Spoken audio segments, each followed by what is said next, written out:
ne se emu manyina wo mu ka wo mu humom na wo mu ntimi enkokode onanyafo Alexander Kwame na afenyomaken na enra wo mu dwumadie na se no anu hu se onanyafo Amerikuduka wono eye kane bra se badwani edemade hye ye wo takwan so ayem abato mpeso yaso no ne nam ho ehwa ene ya mo ne boni ye okopie mpotam ho nana opon chicheku wo chiri gina wankona ene obusanse honorable wabe ya kane krampo na ahye ye fo bagudie ene ya wade ansa ase ne ma pa wade ama ya nyina so no na wo sa ahye ho bi tie musa aban yi galamse ya wasoi kwasi so asese kra de abaye national emergency na won so mo sha ase fitina no ada edebesi ne no baby ayadri uhunu se no so maminka se benche na fa koma sompa na sompa fo mfama wo mo awata kware ne mpotam ho nyina mo ntebe nka se enya de se galamse ko no eye ba akofo ko eye Ghana fo nyina nimsem se ba akofo entimi nko galamse ko no e ma ne nyeyie na ne nkire mu no wo de sei ene to aso Galamse onye sabe nipa no responsibility and I still stand by that. The midaho Sunday nipa or they consistent. It will need collective effort to clamp down this recalcitrant miners. Inti only here there back as by a man yourself there state of emergency Galamse and what the Galamse would akushi the check Ghana for what the Galamse what the power now 7 months down the lane want to also Galamse work check Ghana for the about 1 week within 1 week and Banbia was the authority what the two more that month within 1 week into I are a hope about that you may see them on Wesi era hopa se ne enkoye na mo nyina yan fa hye tim se enye ba akofo ko sabe nya ba akofo na ne abrewa eyododo ri nyina enu nti ye nyina yan kan homom na yemwa ema okono enkonkan we aye kane pania na ono mrase badwani ewo takwanso ayem abato mpeso yaso honorable Amerikuduka na abusia ye free MPP wanom a delegate conference nsemo entwaso wonsem foforo mu wen na emfimfini emantemu wanom a eja wo mu nyina se opani a wotua wano ese mantam no eswani eyo nenyamfo ekọ ochirepani aduamoa wanom eni mpanimfo bi adi kasesie na enumu no eni amani boni Eric Anan a woto enkrafiri imfimfini mantamu bra ne bra no wono so kwa adwumade na se bi na de etie ne sei wanom afri USA meye a wo free Savannah Georgia eye onyenyafo Ben Al Johnson wanom ebai na ni nyina efase wanom so betumi ababia nnwuma ewo mfimfini mantamu ama adehye Ghana adehye nso wanom enya biaye esanse na nsem okura no na wosoani onyenyafo ekọ ochirepani aduamoa yese wotonsa frɛ obi bia da nsem obie emra mfimfini mantamu na wanom tagi mfimfini mantamu se Ghana ha nyina hopa na hokyere buburo ewo onyintum entino abrofo bia ba bepie mu ho na wonom edi kasa ho no na ononyafo ekọ ochirepani aduamoa ekasa kyere mu sei wo hu Ghana se Ghana a rich country Ghana ye wosika papa nya asem ketua wo se wo hwe obade bobre a nyakopon ade adom yen eniema natural resources ya yewo debia ya na ebimu kase ena ye nanano mu a wonom ema ayabrofo befa wo mu numum ena ombesesa ya gudie nyina akoye ena ombesesa ya godu wo ombesesa ya dienden ena ombesesa ya dienden fa asase nyina eka ho wose wo ka kire mpanimfo sei ewo mu sesa bre no asidie enso no wo ma sesa bibia anko ena yupiem wo Ghana ha se ya bro ni si ya no motum se ye Ghana fo mo yem ho mo wone ma o mo wa prekese mo wa pempro ewo bibia anso toothpick mo kra ede ba bayim wose ye wone ma wo ha se ya sempanimfo atena se no mo mani akoho yi a ebeboa omanyi ama omanyi yankase ye ho niema no etimi aso ya kwankoro entini wo ka kire mpanimfo se wane mo hwe na sa Trans Africa slave trade ya edidi wane mutrim ene ye de kwankwaso mu ena yabrofo no edi yabro ena sei ena ho amoaye ena nkroma amoaye ena wo mo ntu sansem ni nyina angu na kakra na aka na wono de hu se do so ma ye ndododo no ye mo ho ban na no na beboaye onyenyafo ochire aduamoa ekọ opini semni. Develop ourselves without depending on anybody. It is enough to have a country that's a cocoa. It is enough to have a country that's a seed, big one of course. It is enough to have a country that has gold, to be able to develop yourself without going hand in hand, begging for. You are welcome home. I want you to express yourself. Enjoy your stay in Central Africa. But do not be afraid to tell us what is true. Because look, it's not about all the time inviting you to come back from France to lament you. Ask us when you left us, what have you done with the little that was there? You should be able to count for what was left because they didn't take everything. Today, what we have is more than what you took away. We need to reset. And that is what my president is saying, that we need to reset Ghana. And for me, the best way to reset Ghana, to reset first our mentality. So when we say, oh, see one thing, we see right thing. I want to have you here in the whole year. Entino, Nania J. Esi wanya wonom we omo investors you ma be piem wo fifini mantemu entino enu na chi no ebra onwanyamfo eko ochipani aduamoa a wo ye mfimfini mantam no eso ani ekasa wie ye no ena mpanifo a wonom afri Savannah Georgia ewo United States of America wonom eba ye wo ma ye no eyo onwanyamfo Ben Al Johnson ono so ekasa ye no say ba wo mo eba Ghana ha no wo so wo mo fa eye process ni nyina emo afei wo mo ni mpanifo eye ho hyehyeye ehu se ba wano ba no ebeboa na wo so wo ka kire Ghana fo anase ewiase afa na nyina se ewo se ni pansa na obetu anamo bi no wo hwe wachi na hwe baabi a wo firie eni baabi a pese wo kɔ na wo hye niema atwa ho ahia aso wodi koi ebeboa wo anase de unkɔ akɔye ebewie mu di ana onanyamfo Ben Al Johnson enso ensemo we have come treading our path to the blood, the slaughter. Out of the gloomy past till now we stand at last, where the white gleam of our bright star is cast. There is no mountain high enough, or ain't no valley low enough. Ain't no river wide enough to keep us from you. The Atlantic wasn't deep enough. The Chisholm wasn't wide enough. We've come to reconnect the dots and restore relationships that folks thought would be forever severed. For us, many of us, this was a pilgrimage that was very important, that was very necessary, because to understand where you're going, you have to understand where you've come from. We took the opportunity to make pilgrimages to Played Castles, where not only did we witness death, we witnessed resilience and resolve, and recognized and reconnected with our responsibility to ensure that Africa, vis-a-vis and specifically Ghana, continues to thrive and grow.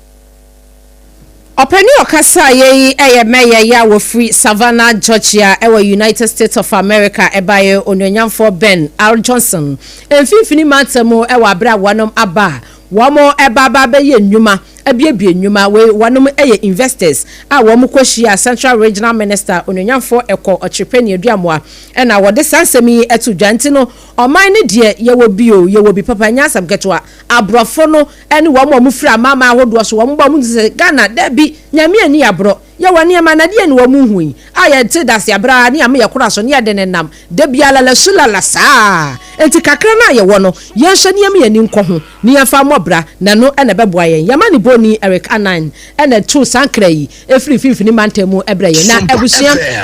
yanka kire se wo pese wo si dan na wo ye fie wura eye Nana KJC Company Limited ene ye kanfo edi ama wo eho ana ubenya nchense papa eho ana benya cement papa eho na benya nado papa eho na benya building wires anasa binding wires papa na wose sadia ne niema na afunti adehia wonu tugu ne so bre ne bra no wo moto ya ba bia wo nkran na wo kumase na wo ne ade aguka mu akoja free ya wo track kesiye tintin boyi a Central City wanom adeboy abaso afa abaso bo bebre track inde wo bebre ntino wo ba ya na je de gum akwa jawo na wasi yanka nti so ba na osika so no betena se ayen hyehyeye wunya so da ya atwa asase ne wie ya na okona na KJC Company Limited wo na omoa with adansie nie ma papa enkrobata ne de eye buburija echen wotwe hunwi e wo Ghana hanom esei for 0204 355-040 0204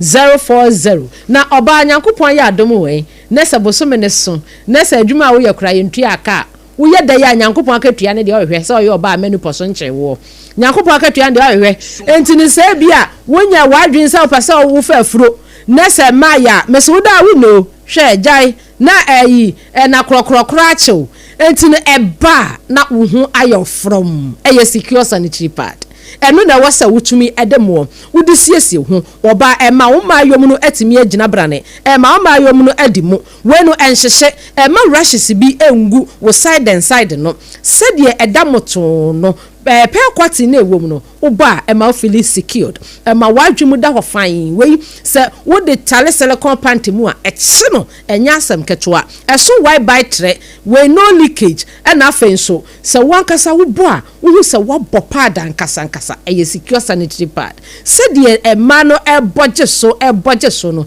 me na me di hu adanse e ma wonom esan se no a e na me yusu na we na hyemu dumienu enti yene na ya na ye 7 days for no e boa ye papa nya asem ketwa e secure sanitary pad o penidoso promote na wokumasi amama excellence cosmetics ho e na ubenya bie edun pz kwada so taxi station ho no old Asempa pharmacy lane na emu e na ubehu mama excellence cosmetics for 0243 862 158 0243 862 158 enti obaba mo na menshoma mo enti memo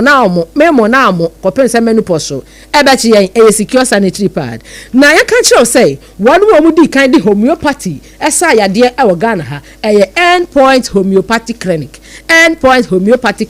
wo ma say e stroke nyedwe e na adwo aboso infertility oba ne be ma mo ya wona emma muko endpoint ya won muso betumi aboa mo e ma mo nya ba ne bi atomo na so na mema mu prostate no nsensem no wase mo brabosumi bia bema entinka wokọ ne ya check dia maw ne ya hu se dia prostate no nsensem no ekọ na bema bi ho no obetena ho no na ni beba no so na enlarge yes onya prostate enlargement bema bi ho no obetena wa na kura betom yes onya prostate cancer ba wiase na catheter ene ye kwhye wo eno so de nya de to bema ni mu a asema ba one way ya net say o ya akwa ko widi on Tuesday net say ko dobna no enti no endpoint homeopathic clinic prostate won sensem premature ejaculation wudi bo eni 5 minutes no ajem obabi si wasumuda wohu enti na wudi tete wasa no ko na endpoint one mo ananso watumi agina brane ako ache wokocha eno na wotumi edi nkunimpa na eba ne ntini mu enompemu afenka semu dwumadie na endpoint homeopathic clinic enti emfidie pa egua no mu a wo mo di screening ni padua no nyasam ketwa na wose Kumase wanom ewo kronom aboahia Angel Educational Complex echiri wanom a na abenwo mo enkran hanso shell signboard eyebrono spenters kwane so na wanom tua fra 0244 867 068 0244 867 068 ana 0274 234-321 endpoint homeopathic clinic enyo so wamada menti ene ya bin semi dedewo ede asomwe ya basima na yatoa ensam no eso ewonsam fufrom munde dinam se menya foreign call hello papa wodoba do be ani o se me feel London eko US o na no kwade wokunkura fra me boma mane a na papa mo ho te sei awurade aduma haboko na kujejesi eko bosempene mo de woton adanse ho niam no nso wo hye ho de wo hye ho eko ba mesi wo bodwuma kura sere kane no a na woduru US won so manfo bondin saa na papa US hakura de na kujejesi company limited agiba bia wo Holland, Germany, France, Italy, London, Canada. Eba adanse ho niam de a obia se na kujejesi company limited na matese wo bie depo kasie bi ewo kaso a eho na wo bia koto adanse ho niam na eye no kura papa no kura pa a police station in Chenhua akuo ba sempre mo no onye mereda hwe we kura no miensam a ene obi an foforo yawo ba ko obu akwase paase kumase ene ba ko so pokura se nkran ha obi ase na kodwojasi eye bemaba e wadansi mu waton cement iron rods banding wires enadua plywood and just said the board dance to say bibia de hye adansi ase de ko wie depo no nyina nso eye tufo bo wudu ka mu a wudu kodwa free Akra wuyi kaswa depo eni pokrasi de no kra to nchen a wosa wobu akoteman Tantra Hill Iron City amanfrom wosa bie depo kese so e wo Koshiman Kumasi sepase depo no kra da nchen a ebisu magazine road head office no wo bie depo kese so e wo da de ntam edwisu Akra road femeso opposite Alhaji Salia ampaba meboshen Tanoso Breman and a manfroom. Number so man for the fray 0244 313 752 and 0244 41 93. Nana Kujesi Company Limited. Hey, a Kuaba Simprimo no.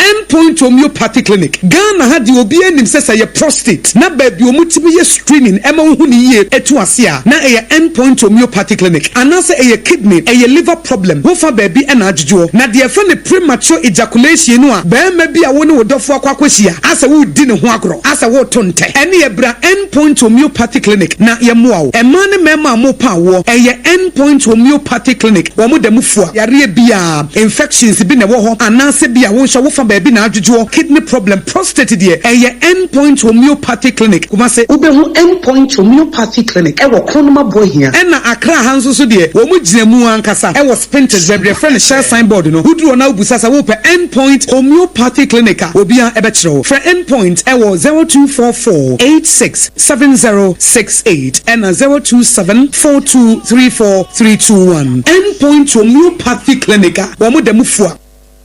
Ewra me pacho bra na me hwa de wo bag bra aden enen so biem some eba me hye me kan se yi ba kwin ani wo yi me ensen bra sanya time eba me hya esia jimi ni me fiefo enya de abako ebe so yen we de udi se ofani nyina time eba me hya me kasa me di one dance ya heaven ene de me kwa akopie enti se malaria we draw ne time eba me hya enye enunku o de nanum oto a wontimi ani die no time eba me hya duro no ene yema o oba a wo fa afuo de wo ma akoda no fo ene akoda woni mfie dumienu entimi num aduro yi bi se obeto aduro yi bi anoma hwe se wako hospital anase lab am yehu se wo atridie malaria yi bi ansa se o petam heba misha enwe dudu etu a fo ani kire KNG Herbal Center ewo Emrom Abidjan House ana ba ko so wo atonso Monaco Junction eno echi obenya bi atoro over the counter medicine sellers ene herbal shop dodo na em fre 0244417669 kayo set time no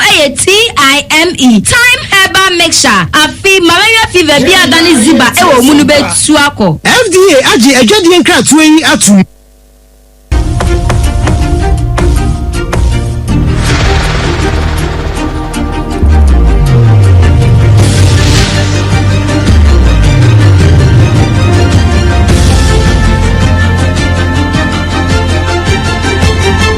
Sompa TV Emma Aketiapa. Indeed, Emma Aketiapa, Yatoa Kasiana Sonia, the Niachemu, Ewo, and Sanfufro Emu. Well, and Sanfufro Muno, Ekopiemu, Ewo, Sunyani, and Abankash Penny, or Sunyani East. About to Persuas Manstin, Emu, Unimian for Vincent and JJ. One of another to just say, oh. Aban gusu ye ni obetumi bia say hwebe enkwesi say afiewe ebekọ na wiye no na omo patam ho no wanya ayasa bia be sem yenu e de aka ne ho no ho woni sem wo nyina tu dwabra wokọ obo nan ekopiemu e won patam ho wono mo municipal hospital ho ana okohu se adwumayefo ho ne sene ayafo aba ho beje arehwe wono mo bo preso e won patam ho no say oh ade we de anya kura no nti wono kura mpo aye ne obetu bia ne mpanifo kasa wono maka bia wo mu kasa se ne be ya wo benya ayasa bia be semienu e de aka ne ho no ho also oba assembly demands and buy your super kese all the sectors all public institutions one way or the other no head down assembly no but say me kan ya pomodini ya resa no aso ye ne ya so ya ehu hia kese a o si etu one amount ye ne directed din sa so bibria afi mu kwa prepare make say afi ye mo no ye rese BC health centers mienu e we municipality ha na ye hospital house no ya hwensi adwuma ye betimi aye to make say afi ye mu de adwuma de ne bi be hyase na afi edi enim ne de ekoso no kakra yesika samututo ya yenya influence no na ye no so yetu wana mo ade ba ko a me pesa me fato me ho so say MC ni say menim say adwumadi ni me de menya kasamle no wo be $100 billion go a ye di ye adwuma na mom ya ho de sika sam no entimi nti ade ba ko a me ne masamle no behwe ene director mo yaka bo ma hwe ne say ye be reach out to philanthropists. One day ya anka assembly no be $100 billion oba ye nani mpuntu juma no wo sabro nkrofo sa hone ebusa na sa no bo na municipal hospital ya ko but I be mpa enti na de ko ho said me take office for around April me kan say adwuma me ba be yes MC no enye adwuma office nko na metina adwuma me a me bo akọ na maties monten so na ma hwese bi si ko se de ma si ko na me tu a ye bitimi atu afa o hawa ye ba monten so a ye ko tena office ye bitimi address afa na enne na me ye nhyehyeye say member municipal hospital wo sunya ha na de di kan ya be chi adwuma efo ne mpanyifo ye wa ha na ya hwe omudwuma de CDC ko na de toso mienu a ɛno so hia me kɛse paa yɛ ɔmo hawa ɔmo wɔ kakra kwan yɛ bɛfa so na yeso as assembly yɛtumi atutu anamo menim sɛ haw no dos ɛnyɛ hospital and ɛsɛ health sector ne nko ano ndo mo haw anaasɛ wɔ sɛ yɛtumi boa na yɛtumi yɛ no mo education wɔ hɔ rules wɔ hɔ America Japanese yo sunyane apoye mansini no emu onimnyamfo Vincent Entweje ne nsem eno no ye piemu ewo obi man so na yakwakowie kase no ewo honom a United States of America USA wanom president Donald Trump na sabre ya me no ekase wasi ekubi ya wanom ede Wall Street Journals percent company a wopani kase ya woda sa ekuo no ano Rupert Murdoch wasiu no na siwa wasiu no osi no US choppable dollars $10 billion wodi ba euros mu a 7.5 billion euros na wase emiri bi ekoyi ye sa adwuma koyi ye adwuma ko bi a wanom print enkrata nti e bia fa se dawubo ekuo ana dawubo adwuma kuo na 2003 no ene ase wanom print krata bi a na se wanom publish yi bi ba emonten a na ekire financier bia na odi ni birthday sa birthday ni mo no wamo ese special greetings bia na birthday greetings bi na no owura Donald Trump din na ewoso na onim ho hwe na oso onya nante yesa no wano nso eyi asotire senka gyaye sede adwumaku anase de obokuo no wano betimi aya wano checks yie ansa na omo publish no wano wamu dins ensawoso anase nkita ho nam ne mpanimfo so ankwankosi agohu yan so enenam wiem na ebi mu publish ene de ekeka ho na wo se wo ka kire wano say wano ade a wano aye no anhwe yi a obetimi atwa wano damage enso asagoro ese me no ka say wode wano makwakọ gina mranim ese wano meyi anu atwa wano damage pa 10 billion US choppable dollars and Donald Trump de SU na wabra wone eya ensombanka se twetwetwe nkomo a na ye bopini owura bako a ono de do Jonas wano ene kasa edema eyesa de ubo ekuo no ene wo kire mu sei wano momu de wano mu nya ne se sa nkrata no ahyase a na epopie agya so omo so akwaye de ubo adwumaku a eno no ewo US wonti na wano mu nso betumi atwero bia na se aka ho nsem na wano mu ni BBC kura akodi nkomo ama wano mu kire mu se sadi ade ne ba ya no na adikan aba enframama wie enti nka na no bradwo wano mu pa Chelsea Donald Trump mfanche enso omo ka bia twetwe bia from 2003 ebesi sabre ne ka enwie kana achopa wano mu ko ye nyina no wowura no anye amfantum esanse asede wano omo gu ne din hu fi wano no enye ono na ekokọ we hye sa financial ne birthday no anasa enye wono na etro sa enkrata no edekoi na wo mutimi di wonu ni din etoso no na chese no kra no eye number 1 eye boni a wonum adie enti no sabre ya me no kasa idie wahye wonum sa nyankopon ya adomu a kwasieda na chese ene kwasie ya wasi FIFA World Club a wonum ekohia wonum meeting a wonum hia ye wonum wie ye nyina eno de sansemi eba betu dwa ewo White House ewo biaya owura Donald Trump tia so mpaka se yenso yetabiri bia ya dani ekire ede asom wo ebusia ye nyina yeso na no sia bremu kase ya ye de so free Sompa 106.5 FM Accra so a eje ne ho nsekireme na ewo Asante Emantemu wonum ekuropon Kumase eno ne ya Sompa 93.1 ayiko FM 100.9 Kumase Adamfopo Radio Paris France Abrochimemo hono musubutu takwa Sompa 101.3 afei takwa de Sompa 103.3 tachimanya Sompa 106.1 sunyani Sompa 98.9 nkranza Sompa 90.7 ana afei doma Sompa 101.3 udiko da no teyenka efri so Sompa 106.5 FM babia FM stations akentra ngam apepia nkoma egono Sompa 106.5 so nsanka rescanning your decoder obachi yen na wate ensempa FH Sompa 106.5 FM Accra Facebook ora Sarfo Kantanka streaming live hono ma hu yen YouTube no so Sompa FM live www.sompaonline.com your website here ori tabwate akutire sansem ye edition beda no pay nyina potokasem brofo ede akwakogu anom na nansem wa ye didi wontu ano ebi ene say Alhaji Dr. Mahmoud Baumi akyerɛ sɛ so ɔmo ba nyame adom afimpinu ɛne aduonu wɔtwe a na ne afie tosu mienu no a na sɛ ne di kan na mpo afimpinu ne aduonu nan aduonu nkron wɔn a ekodi nyambransɛm ɛbo wɔn pipifoɔ ɛwɔ ablekumanof no wɔn bɛtwe wɔn aso efifiri manta musu ani wɔnyamfo ɛkwa wɔkyerepɛ ne adua mo aso de atodwa sɛ abrofo no wɔn bɛdi yɛsoɔ na wɔn mo kɔɔyɛ no wɔn asesa nneɛma ne nyina nko ebi da so wɔ ha mohwɛ na munye ne yie na mo ayɛn onimanyamfo mrekudu kan so na ɛkan wɔ se abnamdwuma yɛ mfa mra kwan so sɛ de yɛso akonde atoso no yɛ ba akofo nkɔ na nane abrewa abusua na nsɛm pii ka yɛ nim ho ɛna na nɔpɛ yɛsi adwa yɛde ɛsom wɔ na na KJC company limited wɔ no bɛma a wɔnsinso mu ansa no ham ɛkɔ ba sempremo no no adasie nneɛma papa akache ɛne hɔ wɔn na sɔ yɛase ne ɛma secure sanitary pad ɔba abosom so a na wakɔpɛ bi di ammo na aboawo ɛma wadwuma yɛ fine sɛ wonante ɛkankan hyɛ white a na wadwuma yɛ fine pa afenso endpoint homeopathic clinic wɔnom so sɔ yɛase infertility ne prostate ne premature ejaculation no mokɔ hɔ no ma wɔnom ɛbɛboa mo Hajia special local force wɔno so sɔ yɛase ɛna kwasie yi ebi hɔ no mu a ompo asɔle ntem wobɛdidi ɛyɛ Hajia ɛne yɛkafo ɛde ama wɔ ne nua no ɛde sɛdeɛ wobɛdi na wakyɛ sɛdeɛ teɛ ɔno kwa na wakyɛ no ne test yɛ different wodi ne nkrakra test ne yɛ different wodi abɛnkwan ya test ne yɛ different wodi nkatekonto a Hajia na abedi ni wagura na ne nuane no ɛkasen ankasa ne nuane no so wodi atum sɛ wadi difie ne nuane no papa enya saa wo mo spices